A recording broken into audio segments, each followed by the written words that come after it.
Online शिक्षा YouTube channel में आपका स्वागत है। आज हम लोग डिस्कस करेंगे करंट अफेयर्स का जो एमसीक्यू बेस्ड क्वेश्चन है 13 जनवरी 2023 का, उसको हम लोग डिस्कस करेंगे। यह जो एमसीक्यू बेस्ड क्वेश्चन है वह हर एग्जाम के लिए इम्पोर्टेंट है, तो आप ध्यान से पढ़िएगा। तो स्टार्ट करते हैं हम लोग। पहला क्वेश्चन है, विच sports of India has इंटर्स the world of metaverse. Bharat का कौन सा खेल मेटावर्स की दुनिया में प्रवेश कर गया है? तो इसका सही उत्तर है ऑप्शन नंबर बी, हॉकी जो खेल है वह मेटावर्स की दुनिया में प्रवेश कर गया है। और हाल ही में मेंस हॉकी वर्ल्ड कप जो 2023 है वह ओडिशा में इसका उद्घाटन हुआ है।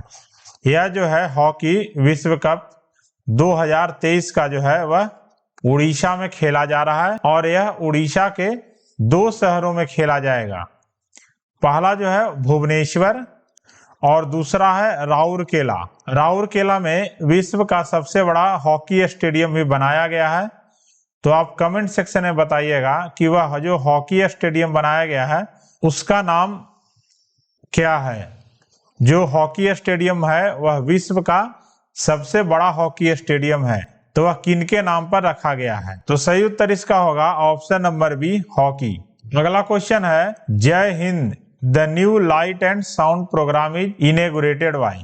Jai Hind the new light and sound programme का उद्घाटन किसके द्वारा किया गया है? तो इसका सही उत्तर होगा ऑप्शन नंबर सी। यह जो है भारत के गृह मंत्री हैं अमित शाह, इनके द्वारा Jai Hind the new light and sound programme को इनॉग्रेट किया गया है। तो ऑप्शन सी इसका सही उत्तर है। अगला क्वेश्चन है, which state has kicked itself into the Guinness book of world record by taking 4500 penalties kicks in 12 hours.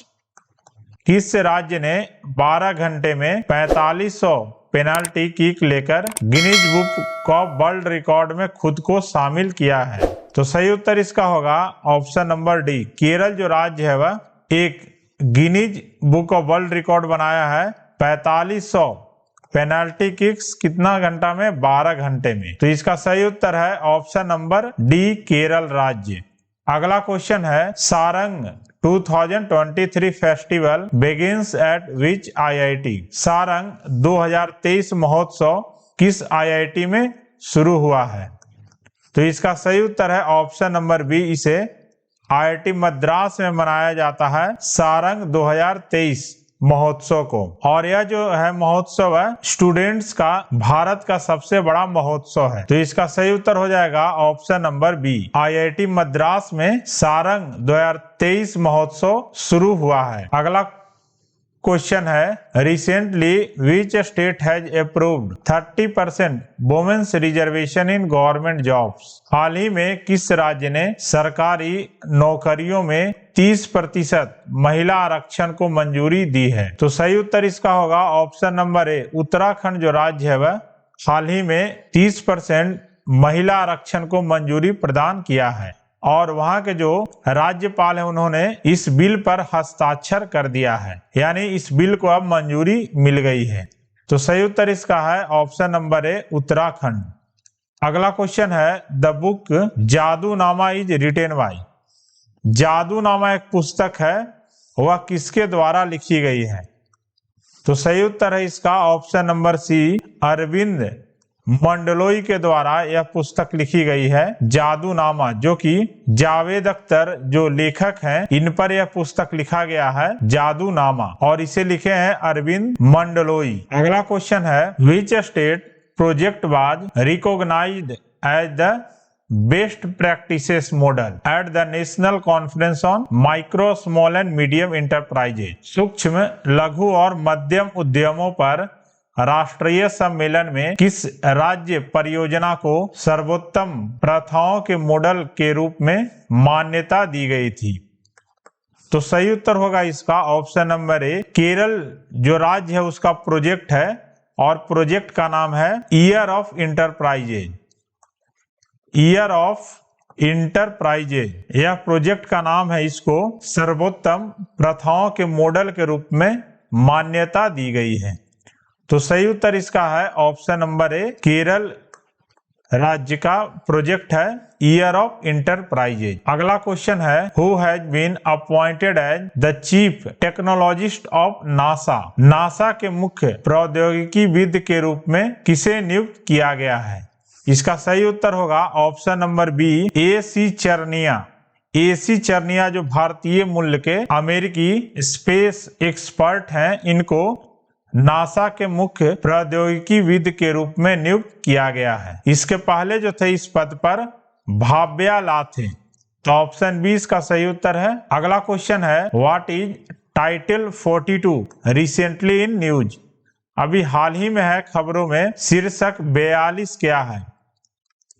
तो सही उत्तर है यह एक इमिग्रेशन पॉलिसी है, यानी अप्रवासन नीति है अमेरिका का, जो कि इम्प्लीमेंट किया था, implemented by US health authority. यह जो था कोविड पैंडेमिक के टाइम यह इंट्रोड्यूस हुआ था पॉलिसी। उस समय जो अमेरिका के प्रेसिडेंट थे डोनाल्ड ट्रंप के द्वारा यह इंट्रोड्यूस किया गया था मार्च 2020 में। और इसका जो मेन मोटो था, जो भी अप्रवासी व्यक्ति बॉर्डर क्रॉस कर रहे थे यूएस और मैक्सिको का, जो भी यूएस और मैक्सिको का बॉर्डर क्रॉस कर रहे थे, तो उनको मैक्सिको या जिस कंट्री से बिलोंग करता है उस कंट्री में भेजना था इस पॉलिसी के तहत। और हाल ही में जो यूनाइटेड स्टेट्स है वह अनाउंस किया है कि यह जो कोविड-19 पैंडेमिक जो रिस्ट्रिक्शन है इसको बढ़ा दिया है, और कुछ देश के निवासी हैं जैसे जो क्यूबा के निवासी हैं, निकारागुआ के निवासी हैं और हैती के निवासी हैं, उनको वापस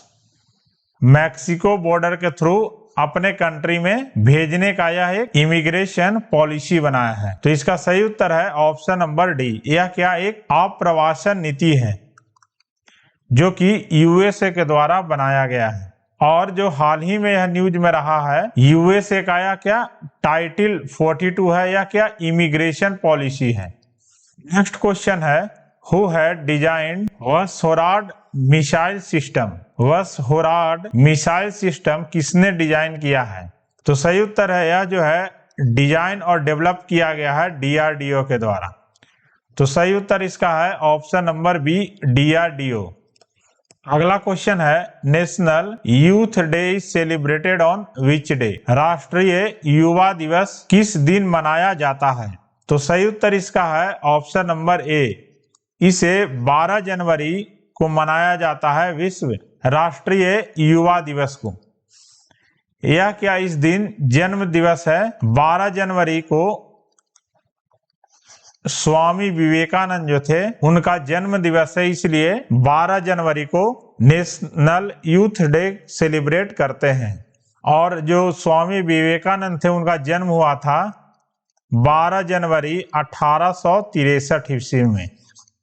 तो सही उत्तर इसका है ऑप्शन नंबर ए, 12 जनवरी। और यह जो नेशनल यूथ डे यानी विश्व युवा दिवस का जो थीम रखा गया है विकसित युवा विकसित भारत, यह थीम रखा गया है विश्व युवा दिवस का।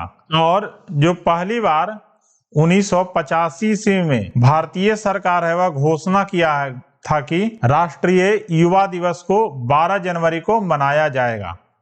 इसके बाद जो रामकृष्ण मिशन है वहां अलग अलग प्रोग्राम आयोजित किए जाते हैं राष्ट्रीय युवा दिवस के अवसर पर। अगला क्वेश्चन है who gets Patangrao Kadam award for vaccine work. Vaccine के काम के लिए पतंगराव कदम पुरस्कार किसे मिला है? तो इसका सही उत्तर है ऑप्शन नंबर डी, आधार पूनावाला को पतंगराव कदम पुरस्कार मिला है, और इसे महाराष्ट्र सरकार के द्वारा यह पुरस्कार मिला है। तो सही उत्तर है ऑप्शन नंबर डी, जिसमें कि अलग अलग जैसे देवेंद्र फडणवीस इसमें भी थे, भाग लिए थे इस पुरस्कार समारोह में, शरद पवार भाग लिए थे। अब हम लोग कल का जो क्वेश्चन दिए थे उसका हम लोग आंसर देखते हैं। तो कल का क्वेश्चन था निम्नलिखित में से किसे मस्तिष्क की सहायता कहा जाता है? तो इसका सही उत्तर है option number B, bone marrow को मस्तिष्क की सहायता कहा जाता है या असिस्टेंस ऑफ ब्रेन्स कहा जाता है। तो ऑप्शन बी इसका सही उत्तर है। नेक्स्ट हम लोग देखते हैं आज का जो क्वेश्चन है। आज का हम लोग क्वेश्चन दे रहे हैं, तो आज का है the electrolyte used in local cell. स्थानीय सेल में उपयोग किए जाने वाला इलेक्ट्रोलाइट क्या है? इसका 4 ऑप्शन दिया हुआ है, तो जो सही उत्तर है आप कमेंट सेक्शन में बताइएगा। तो वीडियो देखने के लिए धन्यवाद। अगर आपको यह वीडियो अच्छा लगा हो तो प्लीज आप इसे लाइक कीजिएगा, सब्सक्राइब कीजिएगा और ज्यादा से ज्यादा शेयर कीजिएगा। अगर आप इस चैनल पर नए हैं तो प्लीज इसको लाइक कीजिएगा और सब्सक्राइब भी कीजिएगा। जय हिंद, जय भारत।